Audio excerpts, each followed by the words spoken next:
narrate me, or chase ghosts. I inventory pressure points, because power today does not need secrecy when it can weaponize participation at scale.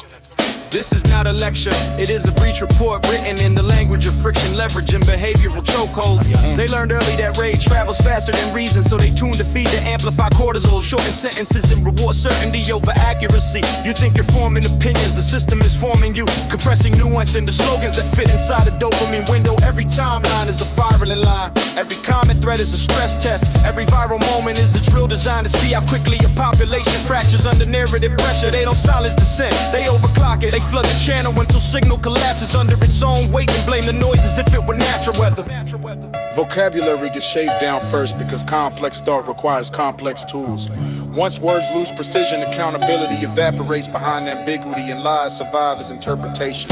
Notice the trick, facts are debated, but frames are treated as sacred. You can argue outcomes all day as long as you never question the architecture producing, and sarcasm becomes armor, irony becomes anesthetic. Everything is a joke until nothing matters.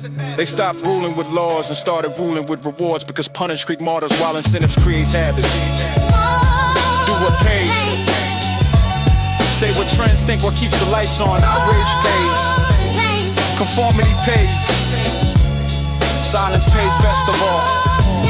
This isn't corruption, it's optimization.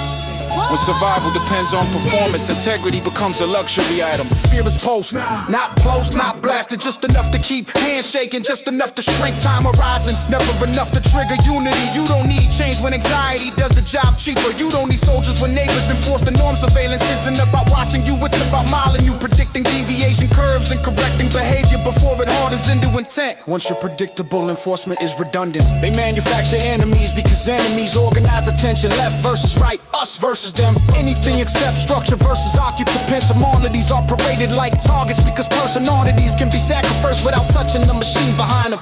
Scandal burns hot and fast, architecture survives untouched. History is sliced into quotes, memes, and anniversaries stripped of causality. Without continuity, pattern dissolving, recurrence looks like coincidence. Every crisis is framed as unprecedented, so nobody asks why the same solutions always expand and control and never contracted. Temporary becomes permanent through exhaustion. Collapse does not look like fire, it looks like policy updates, interface changes, and new normals rolled out while people argue semantics.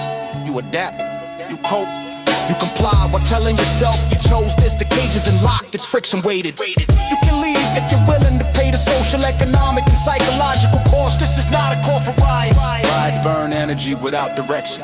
This is a call for literacy, understanding how incentives scope behavior, how temper replaces truth, and how reaction schedules can be broken, slow to click. Interrogate the frame, track who benefits when confusion spikes. Because the real gangster isn't the loudest voice in the room, it's the system that taught the room how to move in unison while believing it was free. And once you see the blueprint clearly, you stop fighting shadows and start dismantling load-bearing lies.